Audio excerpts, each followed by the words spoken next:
ಎಲ್ರಿಗೂ ನಮಸ್ಕಾರ. ಬಿಗ್ ಬಾಸ್ನ ಇವತ್ತಿನ ಎಪಿಸೋಡ್ ಹೇಗಿತ್ತು ಅಂತ ಕಮೆಂಟ್ ಬಾಕ್ಸಲ್ಲಿ ತಿಳಿಸಿ. ಆ್ಯಂಡ್ ಯಾವ ರೇಂಜಿಗೆ ಮಾತಾಡ್ತಾ ಇದ್ರು ಇವರಿಬ್ಬರೂ. ಶಿವ ಶಿವ ಶಿವ ಶಿವ. ಇವತ್ತು ಎಪಿಸೋಡ್ ಪೂರ್ತಿ ಆ ಹುಡುಗಿ ಬಗ್ಗೆನೇ ಮಾತಾಡಿದ್ದಾರೆ. ಎಲ್ಲೇ ಕೂರಲಿ, ಎಲ್ಲೇ ಎದ್ದೇಳಿ, ಏನು ಪಾತ್ರೆ ತೊಳಿಲಿ, ಏನೇ ಮಾಡಲಿ, ರಕ್ಷಿತಾ ಬಗ್ಗೆನೇ ಮಾತಾಡ್ತಿದ್ದಾರೆ. ಹೆಂಗೆ ಎಸ್ಕೇಪ್ ಆಗಬೇಕು ಅನ್ನೋದ್ರ ಬಗ್ಗೆ ಪ್ಲ್ಯಾನ್ ಮಾಡ್ತಿದ್ದಾರೆ ಇವಾಗ. ಸುದೀಪ್ ಅವ್ರ ಮುಂದೆ ಹೆಂಗೆ ವೀಕೆಂಡಲ್ಲಿ ಎಸ್ಕೇಪ್ ಆಗಬೇಕು ಆ ವಿಷಯದಿಂದ ಅಂತ ಪ್ಲ್ಯಾನ್ ಮಾಡ್ತಿದ್ದಾರೆ. ಕಾವ್ಯ ಬಂದು ಕೇಳ್ತಿದ್ದಾಳೆ, ಏನು ನೀವು ಮಾಡಿದ್ದೀರಾ ಗೆಜೆ ಶಬ್ದ ಹಾಗೆ ಅಂತ. ನಿನಗೂ ಅದಕ್ಕೂ ಸಂಬಂಧ ಇಲ್ಲ, ನೀನು ಹೋಗು ಅಂತ ಫಸ್ಟ್ ಜಾನ್ವಿ ಹೇಳ್ತಾಳೆ. ಆಮೇಲೆ ಹೇಳ್ತಾಳೆ ನಾವು ಮಾಡೇ ಇಲ್ಲ ಅನ್ನೋ ಹೇಳ್ತಾಳೆ. ನಾನು ವೀಕೆಂಡಲ್ಲಿ ಮಾತಾಡಿದ್ರೆ ಆಯಿತು ಅಂತ ಕಾವ್ಯ ಹೇಳಿದ ಅಂದರೆ ಆಯಿತು ಅಲ್ಲೇ ಕೇಳ್ಕೊಳ್ಳಿ ಹೋಗಿ. ಏನು ಯಾವ ಮಟ್ಟಕ್ಕೆ ದುರಾಂಕಾರ ಗುರು ಯಪ್ಪ ಇಬ್ರಿಗೂ. ಇವಾಗ ಹೆಂಗೆ ಕವರ್ ಅಪ್ ಮಾಡಬೇಕು ಅನ್ನೋದ್ರ ಬಗ್ಗೆ ಚರ್ಚೆ ಮಾಡ್ತಿದ್ದಾರೆ ಇಬ್ರೂ. ಹೆಂಗೆ ಅದನ್ನು ಸುದೀಪ್ ಅವ್ರ ಮುಂದೆ ಕವರ್ ಅಪ್ ಮಾಡಬೇಕು, ಅದನ್ನು ಪ್ರ್ಯಾಂಕು ಕಾಮಿಡಿಗೋಸ್ಕರ ಮಾಡಿದ್ವಿ, ಕಂಟೆಂಟ್ಗೋಸ್ಕರ ಮಾಡಿದ್ವಿ ಅನ್ನೋ ರೀತಿಯಲ್ಲಿ ಪ್ರೂವ್ ಮಾಡ್ತಿದ್ದಾರೆ.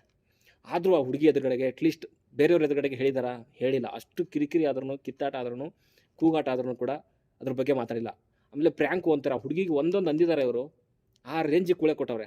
ಇದು ಪ್ರ್ಯಾಂಕ್ ಅಂತಾರೆ ಅವನದ್ರ. ಇದಕ್ಕೆ ಮಾನಸಿಕವಾಗಿ ಆ ಹುಡುಗಿನ ಕುಗ್ಸುವಂಥ ಪ್ರಯತ್ನ ಪಡ್ತಿದ್ದಾರೆ. ಆಮೇಲೆ ಪರ್ಸ್ನಲ್ ಅಟ್ಯಾಕ್ಗಳು ಮಾಡ್ತಿದ್ದಾರೆ ಅಶ್ವಿನಿ ಗೌಡ ಅವರು. ಎಲ್ಲಿಂದ ಬಂದಿದ್ದಾರೆ ಅಂತ ಗೊತ್ತು ಇವಳಿಗೆ, ನೋಡಿದ್ರೆ ಗೊತ್ತಾಗುತ್ತೆ. ಆಮೇಲೆ ಶಿ ಈಸ್ ಎಸ್ ಅಂತ ಎಪಿಸೋಡ್ ಎಂಡಲ್ಲಿ ಮಾತಾಡಿದ್ದಾರೆ. ಇದನ್ನೆಲ್ಲನೂ ಕೂಡ ಪಂಚಾಯತಿನಲ್ಲಿ ಮಾತಾಡಬೇಕು. ಅವ್ರು ಎಲ್ಲಿಗೆ ಹೋಗ್ತಿದ್ದಾರೆ, ಯಾವ ವಿಷಯದ ಬಗ್ಗೆ ಮಾತಾಡ್ತಿದ್ದಾರೆ ಅಂತ ನನಗೆ ಗೊತ್ತಿದೆ, ಬಟ್ ಅದನ್ನು ನಾನು ಡೈರೆಕ್ಟಾಗಿ ಹೇಳೋ ಆಗಿಲ್ಲ. ಬಟ್ ನನ್ನ ಪ್ರಕಾರ ಅದೇನೇ ಮಾತಾಡ್ತಿದ್ದಾರೆ ಅವರು. ಏನು ಮಾತಾಡ್ತಿರೋ ಅಂತ ಗೊತ್ತಿದೆ. ಹಂಗೆಲ್ಲ ಮಾತಾಡುವಂಥದ್ದು ಆ ಸ್ಟೇಜ್ ಮೇಲೆ ಸರಿ ಅನ್ಸಲ್ಲ. ಅದು ಪ್ರತಿಯೊಂದರಲ್ಲೂ ಫೇವರಿಸಮ್ ಮಾಡ್ತಿದ್ದಾರೆ. ಈ ಅಶ್ವಿನಿ, ಜಾಹ್ನವಿ ಜೊತೆಗೆ ಅವ್ನು ಕಾಕ್ರೋಚ್, ಇವರಿಬ್ರಿಗೂ ಎಂಥ ಬಕೆಟು ಅಂತಂದರೆ, ಆ ಒಂದು ಪತ್ರಿಕಾಗೋಷ್ಠಿ ನಡೀತಲ್ಲ, ಅದ್ರ ಆದಮೇಲೆ ರಿಸಲ್ಟ್ ಕೊಡಬೇಕಿತ್ತಲ್ಲ, ಒಬ್ಬರನ್ನ ಮಾಸ್ ಎಲಿಮಿನೇಷನಿಂದ ಸೇವ್ ಮಾಡಬೇಕು ಅನ್ನೋಂಥದ್ರಲ್ಲಿ ಫಸ್ಟ್ ತೊಗೊಳ್ಳೋದು ಜಾಹ್ನವಿ ಮ್ಯಾಮ್. ನಮ್ಮದು ಜಾಹ್ನವಿ ಮ್ಯಾಮ್. ಓ ಮೈ ಗಾಡ್, ಎಂಥ ಬಕೆಟ್ಗಳಿದ್ದಾರೆ ಅಂತಂದರೆ. ಅದರಲ್ಲಿ ಇವಳು ಯಾರು ಅಶ್ವಿನಿ, ಮಾಳು ಧನುಷ್ ಹೆಸರು ತಗೊತಾನೆ ಸೇವ್ ಮಾಡಬೇಕು ಅಂದಾಗ. ಇವಳು ಅವನಿಗೆ ಹೆಂಗೆ ಇಬ್ಬರು ಸೇರ್ಕೊಂಡು ಹೆಂಗೆ ಬ್ರೈನ್ ವಾಶ್ ಮಾಡ್ತಾರೆ ಅಂತಂದರೆ, ಸ್ಟ್ರಾಂಗ್ ಇದ್ದಾನೆ ಧನುಷ್, ಹೆಂಗಿದ್ರು ಸೇವ್ ಆಗ್ತಾನೆ, ನಾವು ವೀಕೆಸ್ಟ್ನ ತಗೊಳ್ಳೋಣ ಅನ್ನೋ ರೀತಿಯಲ್ಲಿ. ಆಮೇಲೆ ಕೊನೆಗೆ ಗಂಟ ಹೇಳಲ್ಲ ಹೆಸರು ಇವಳು ಯಾರು ಅಶ್ವಿನಿ. ಕೊನೆ ಗಂಟ ತಾನು ಯಾವ್ರನ್ನ ಸೇವ್ ಮಾಡಬೇಕು ಅಂತೀನಿ ಹೇಳಲ್ಲ. ರಾಶಿಕಾದ್ ಕೇಳ್ತಾಳೆ, ಕಾಕ್ರೋಚ್ ಅಂತ ಅವನು ಮುಂಚೆನೇ ಹೇಳ್ಬಿಟ್ಟ ಬಿಡಿ, ಬೇರೆ ಅವನು ಮಾತಾಡೋಕ್ಕಿಂತ ಮುಂಚೆನೇ ಯಾರು ಜಾಹ್ನವಿ ಮ್ಯಾಮ್ ಅಂದ್ಬಿಟ್ಟ. ಅದಕ್ಕೂ ಕಾರಣ ಕೊಡ್ತಾನೆ, ಏನು ಅದ್ರ ಬಗ್ಗೆ ಹೇಳ್ತೀನಿ. ಆಮೇಲೆ ಈ ಮಾಳು ಧನುಷ್ ಅಂತ ಹೇಳ್ದಾದ್ಮೇಲೆ ಅವ್ನು ಬ್ರೈನ್ ವಾಶ್ ಮಾಡ್ಬಿಡ್ತಾರೆ ಹಿಂಗೆ ಅಂತ ಹೇಳ್ಕೊಂಡು ಅವ್ನು ಒಪ್ಕೊಂಡ್ಬಿಡ್ತಾನೆ ಜಾನು ಅಂತ. ರಾಶಿಕ್ ಹೇಳುವಂಥದ್ದು ಅಶ್ವಿನಿ ಅಥವಾ ಮಂಚಕ ಅಂತ. ಅವ್ರದ್ದು ಫೇಮರಿಸಮೇ ಬಿಡಿ, ರಾಶಿಕ್ ಅದು ಎರಡನೇ ಮತ್ತೆ ಇಲ್ಲ. ಅಟ್ಲೀಸ್ಟ್ ಅವ್ನು ಡಿಫ್ರೆಂಟಾಗಿ ತಗೊಂಡ್ರು ಏನೋ ಒಂದು. ಬಟ್ ಅವಳು ಬ್ರೈನ್ ವಾಶ್ ಆಗಲಿಲ್ಲ. ನನಗೆ ಬೇಕಾಗಿರೋಂಥದ್ದು ಇವರಿಬ್ಬರಲ್ಲಿ ಒಬ್ಬರು ಸೇವ್ ಆಗಬೇಕು ಅಂತ. ಬಿಕಾಸ್ ಅಶ್ವಿನಿಗೆ ಗೇಮಲ್ಲಿ ಆಡಲಿಕ್ಕೆ ಚಾನ್ಸ್ ಸಿಕ್ಕಿಲ್ಲ, ಇನ್ನೊಂದು ಆಪರ್ಚುನಿಟಿ ಬೇಕು ಅವಳಿಗೆ, ಹಂಗೆ ಅಂತೆಲ್ಲ ಮಾತುಕತೆ ಆಯಿತು. ಯಾವ ರೇಂಜಿಗೆ ಬ್ರೈನ್ ವಾಶ್ ಮಾಡ್ತಾರೆ ಅಂತಂದರೆ ನಿಜವಾಗ್ಲೂ ಕೊನೆಗೆ ಅಶ್ವಿನಿ ಹೇಳ್ತಾಳೆ, ನಂದಿಗೇನಂದರೆ ಈ ಬಹುಮತ ಯಾವುದಿದೆ ಸೊ ಅದ್ರ ಬಗ್ಗೆ ಅದನ್ನು ತೊಗೊತೀನಿ ಅಂತ. ಬಹುಮತ ಆಲ್ರೆಡಿ ಇವಳು ಕ್ರಿಯೇಟ್ ಮಾಡಿಬಿಟ್ರು. ಇವನಿಗೆ ಮಾಳಿಗೆ ಬ್ರೈನ್ ವಾಶ್ ಮಾಡಿಬಿಟ್ಟು ಜಾನ್ವಿ ಅಂತ. ಜಾನ್ವಿ ಕಾಕ್ರೋಚ್ ಇಬ್ಬರು ಬಹುಮತ ಆಯಿತು. ನಾನು ಜಾನ್ವಿ ಕಡೆಯಿಂದನೇ ಹೋಗ್ತೀನಿ, ಆದರೆ ಇದು ಫೇವರಿಸಮ್ ಮಾಡಿದೆ ಅಂತ ಅನ್ಕೋಬಾರ್ದು ಯಾರೂ ಅನ್ನೋ ರೀತಿಯಲ್ಲಿ ಮಾತುಗಳು ಹೇಳಿ. ಆಮೇಲೆ ನಾನು ಅನೌನ್ಸ್ ಮಾಡಲ್ಲಪ್ಪ, ನೀವೇ ಯಾರಾದರೂ ಅನೌನ್ಸ್ ಮಾಡ್ಕೊಳ್ಳಿ ಅಂತ ರಾಶಿ ಅನೌನ್ಸ್ ಮಾಡುವಂಥ. ಕಾಕ್ರೋಚ್ಗೆ ನಾನು ಮಾಡಲ್ಲ ಅಂತ ರಾಶಿ. ಯಾಕಂದರೆ ಅವಳಿಗೆ ಇವಾಗ ಬೇಜಾರಾಗಿದೆ ಅಶ್ವಿನಿಗೆ ಸೇವ್ ಮಾಡದೇ ಇರೋದಕ್ಕೆ. ಕಾಕ್ರೋಚ್ ಬಂದು ನಿಂತ್ಕೊಂತಾನೆ ಅಲ್ಲಿ ಸೇವ್ ಮಾಡಬೇಕು ಅಂತಂದಾಗ ನಾನು ಮಾಡ್ತೀನಿ ಅನೌನ್ಸ್ ಅಂತ ಅವ್ನು ಬಂದು ನಿಂತ್ಕೊಂತಾನೆ. ಇದ್ರ ಮಧ್ಯೆ ಇದು ಎಲ್ಲ ನಡೀತಾಯಿತ್ತಲ್ಲ ಕಾನ್ವರ್ಸೇಷನ್ನು 15 ನಿಮಿಷದಲ್ಲಿ.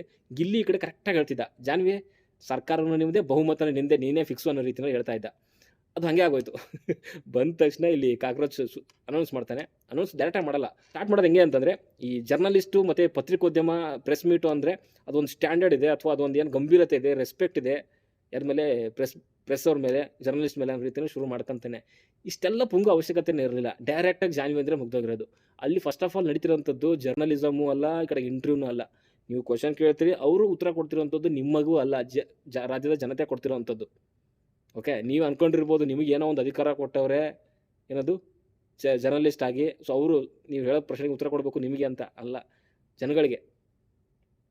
ಸೊ ಅದು ಅರ್ಥ ಮಾಡ್ಕೊಬೇಕಾಗಿರೋಂಥದ್ದು. ಜಾನ್ವಿ ಅಂತ ಅನೌನ್ಸ್ ಮಾಡ್ತಾರೆ. ಆಮೇಲೆ ಗಿಲ್ಲಿ ಹೇಳುವಂಥದ್ದು, ಜಾನ್ವಿ ನಾನು ಹೇಳಿಲ್ವ ನಿನಗೆ, ಎಕ್ಸ್ಪೆಕ್ಟ್ ದ ಅನ್ಎಕ್ಸ್ಪೆಕ್ಟೆಡ್ ಅಂತ. ಅಂದರೆ tagline ಇರೋವಂಥದ್ದು expect the unexpected. But ಇದು ಹಂಗಲ್ಲ, ಇದು ಎಕ್ಸ್ಪೆಕ್ಟ್ ದ ಎಕ್ಸ್ಪೆಕ್ಟೆಡು. ಸಖತ್ ಕಾಮಿಡಿ ಮಾಡ್ತಾ ಇದ್ದ. ಬಟ್ ಆ್ಯಂಡ್ ಅಲ್ಲೂ ಅಷ್ಟೇ ಪರ್ಸ್ನಲ್ ಅಟ್ಯಾಕ್ಗಳು ಸಿಕ್ಕಾಪಟ್ಟೆ. ಅದು ಏನು ಮಾತಾಡಬೇಕು ಅನ್ನೋದೇ ಗೊತ್ತಿಲ್ಲ. ಪ್ರತಿಯೊಂದರಲ್ಲೂ ಕೂಡ ಟಾರ್ಗೆಟ್ ಮಾಡಿದ್ದಾರೆ ಹುಡುಗಿನ. ಆಮೇಲೆ ಪ್ರತಿ ಎಪಿಸೋಡಲ್ಲೂ ಕೂಡ ಎಲ್ಲೇ ಕುಂತ್ಕೊಳ್ಳಿ, ಎಲ್ಲೇ ನಿಂತ್ಕೊಳ್ಳಿ, ಅದನ್ನು ಹೆಂಗೆ ಕವರ್ ಮಾಡಬೇಕು ಅನ್ನೋದ್ರ ಬಗ್ಗೆನೇ ಚಿಂತೆ ಮಾಡ್ತಿದ್ದಾರೆ ಸುದೀಪ್ ಸರ್ ಮುಂದೆ. ಸುದೀಪ್ ಅವರು ಆಲ್ರೆಡಿ ಶೂಟ್ ಆಗಿರುತ್ತೆ ನನ್ನ ಪ್ರಕಾರ, ಏನದು ಕಿಚನ್ ಪಂಚಾಯತಿ ಶೂಟ್ ಆಗಿರುತ್ತೆ ಅನ್ಕೊತೀನಿ, ಅಥವಾ ನಾಳೆ ಶೂಟ್ ಮಾಡ್ತಾರೋ ಗೊತ್ತಿಲ್ಲ. ಇನ್ ಕೇಸ್ ನಾಳೆ ಶೂಟ್ ಮಾಡೋಂಗಿದ್ರೆ ಅದ್ರ ಬಗ್ಗೆ ನೀವು ಮಾತಾಡಲೇಬೇಕು. ಇಲ್ಲ ಅಂತಂದರೆ ಕಷ್ಟ ಆಗುತ್ತೆ, ಅಥವಾ ಶೋ ಮೇಲೇ ಕ್ವಶನ್ಗಳು ಬರೋಕ್ಕೆ ಸ್ಟಾರ್ಟ್ ಆಗುತ್ತೆ. ಅಗೇನ್ ನೀವು ಏನಕ್ಕೆ ಬಿಡಬೇಕು ಅಂದ್ಕೊಂಡಿದ್ರಲ್ಲ ಸೀಸನ್ 11 ಆದಮೇಲೆ, ಮತ್ತೆ ತಿರ್ಗಿ ಅದನ್ನೇ ಶುರು ಮಾಡ್ಕೊಬೇಕಾಗುತ್ತೆ ಇವಾಗ ಸುದೀಪ್ ಅವರು. ನಾವು ಅಂದ್ಕೊಂಡಿದ್ವಿ ಸುದೀಪ್ ಅವರು ವಾಪಸ್ ಬಂದವ್ರೆ, ಅಗ್ರಿಮೆಂಟ್ ಮಾಡ್ಕೊಂಡವ್ರೆ, ಎಲ್ಲ ಮಾತುಕತೆ ಮುಗಿದಿದೆ, ಅಟ್ಲೀಸ್ಟ್ ಇನ್ನು ಮುಂದೆ ಕಂಟೆಂಟ್ ಸಿಗುತ್ತೆ, ಟಾಸ್ಕ್ಗಳು ಸಿಗುತ್ತೆ ಅಂತ ಅನ್ಕೊಂಡ್ರೆ ಇದೇ ಕಿತ್ತೋಗಿರೋ ಇದೆಲ್ಲ ಮಾತಾಡ್ಕೊಂಡು ಅವು ಅಶ್ವಿನಿ ಅಂತ ದೊಡ್ಡ ಲಾಡ್ ಲಬಕ್ ದಾಸು, ನಾನೇ ಬಿಗ್ ಬಾಸು. ಕೆಲವು ವಿಚಾರದಲ್ಲಿ ಬಂದು ನಾನೇ ಬಂದು ಮುಂದೆ ನಿಂತ್ಕೊಂಡ್ಬಿಡ್ತಾರೆ. ಇಲ್ಲಿ ಹೋಗಿ ಅನೌನ್ಸ್ ಮಾಡುವಂತಂದರೆ ಫೇವರಿಸಮು ಎಲ್ಲರೂ ಹಾಕೊಂಡು ಸರಿಯಾಗಿ ಗುಂತಾರೆ ಅಂತ ಗೊತ್ತಲ್ಲ, ಅದಕ್ಕೋಸ್ಕರ ಹೊರಗಡೆ ಎಲ್ಲೂ ಗೊತ್ತಾಗಬಾರ್ದು. ಆಮೇಲೆ ಈ ಚರ್ಚೆ ಮಾಡಿರೋಂಥ ಎಲ್ಲೂ ಕೂಡ ಹೊರಗಡೆ ಡಿಸ್ಕಸ್ ಮಾಡಬೇಡಿ. ಏನು ನೀವು ಹೇಳಿದ ತಕ್ಷಣ ಏನು ಪಾಲಿಸ್ಬಿಡ್ಬೇಕು, ಹಂಗೆ ದೊಡ್ಡ ರಾಜ ಮಾತೆ. ಆ ಮಾಯಿಸ್ ಮತ್ತಿನಲ್ಲಿ ಇದ್ರಲ್ಲ ಯಾರದು, ಸೊ ಅವ್ರಂಗೆ ಬಾಹುಬಲಿ ಸಿನಿಮಾದಲ್ಲಿ. ಅಯ್ಯ ಮಕ್ಕಕ್ಕೆ ಏನು ಅನಿಸ್ತಪ್ಪ, ನಿಮ್ಗೆ ಏನು ಅನಿಸುತ್ತೆ ಅಂತ ಕಮೆಂಟ್ ಬಾಕ್ಸಲ್ಲಿ ತಿಳಿಸಿ. ಆಮೇಲೆ ಒಂದು 2-3 ಪದ ಯೂಸ್ ಮಾಡಿದ್ದಾರೆ ರಕ್ಷಿತಾಗೆ, ಅದೇನು ಅಂತ ಕ್ಲಾರಿಟಿ ಬೇಕು. ಆಮೇಲೆ ಕಾವ್ಯ ಅದನ್ನು ಕ್ಲಾರಿಟಿ ತೊಗೊಳ್ಲಿಕ್ಕೆ ಹೋದರೂ ಕೂಡ ಅವಳ ಹತ್ರನೂ ಹೇಳಿಲ್ಲ. ಅಟ್ಲೀಸ್ಟ್ ಕಾವ್ಯ ಕರೆದು ಹೇಳ್ಬೋದಾಗಿತ್ತು, ಏನಂತ ಇದು ಪ್ರ್ಯಾಂಕು ಅಂತ ಹೇಳ್ಬಿಟ್ಟು ಯಾಕೆ ಹೇಳಿಲ್ಲ. ಈಗೋ ನಾವು ಯಾವ ಎದುರುಗಡೆನೂ ಬಗ್ಗಬಾರ್ದು ಅನ್ನುವಂಥದ್ದು. ಕರೆಕ್ಟಾಗಿದ್ದಾರೆ ಇಬ್ಬರು, ಅಶ್ವಿನಿ ಜಾನ್ವಿ, ಯಾರ ಹತ್ರನೂ ಬಗ್ಗಬಾರ್ದು ಅನ್ನೋದು ಕರೆಕ್ಟಾಗಿದ್ದಾರೆ. ಅವರಿಬ್ಬರನ್ನು ಪಕೆಟ್ ಹಿಡ್ಕೊಂಡು ಹೋಗುವಂಥದ್ದು ಇವನು ಯಾರು ಕಾಕ್ರೋಚ್. ಆಮೇಲೆ ಒಂದು ಮಾತಾಡ್ತಾನೆ ಕಾಕ್ರೋಚಲ್ಲಿ ಕಿತ್ತಾಡಾದ್ಮೇಲೆ, ಮೇಡಮ್ ಇವ್ರು ಯಾರು ನಮ್ಮ ಕಡೆಗೆ ಇಲ್ಲ ಮೇಡಮ್, ಇವರೆಲ್ಲ ಅವರೇ ಸಪ್ರೇಟ್ ಅನ್ನೋ ರೀತಿಯಲ್ಲಿ. ಎಷ್ಟು ಅಂತ ಗೋಳ ಹಾಕೊಂತೀರ ಮಾರೆ. ಅಯ್ಯ ನನಗನ್ಸಿರೋದನ್ನ ಇವಳಲ್ಲಿ ಹಂಚ್ಕೊಂಡಿದ್ದೀನಿ. ಸುಮಾರು ವಿಷಯಗಳಾಗಿದೆ, ಅದ್ರ ಬಗ್ಗೆ ಬೆಳಿಗ್ಗೆ ಮಾತಾಡ್ತೀನಿ ಕ್ಲಾರಿಟಿ ಆಗಿ. ಬಟ್ ಇಷ್ಟನ್ನ ಹಂಚ್ಕೊಬೇಕಂತ ಹಂಚ್ಕೋಬೇಕು ಅಂತ ಅನಿಸ್ತಾ ಇತ್ತು. ಸೊ ಅದಕ್ಕೋಸ್ಕರ ಡೈರೆಕ್ಟಾಗಿ ಇವಾಗಲೇ ಹಂಚ್ಕೊತಾ ಇದ್ದೀನಿ. ನಿಮ್ಮ ಅನಿಸಿಕೆ ಅಭಿಪ್ರಾಯನ ಕಮೆಂಟ್ ಬಾಕ್ಸಲ್ಲಿ ತಿಳಿಸಿ. ಓಕೆ, ಬಾಯ್.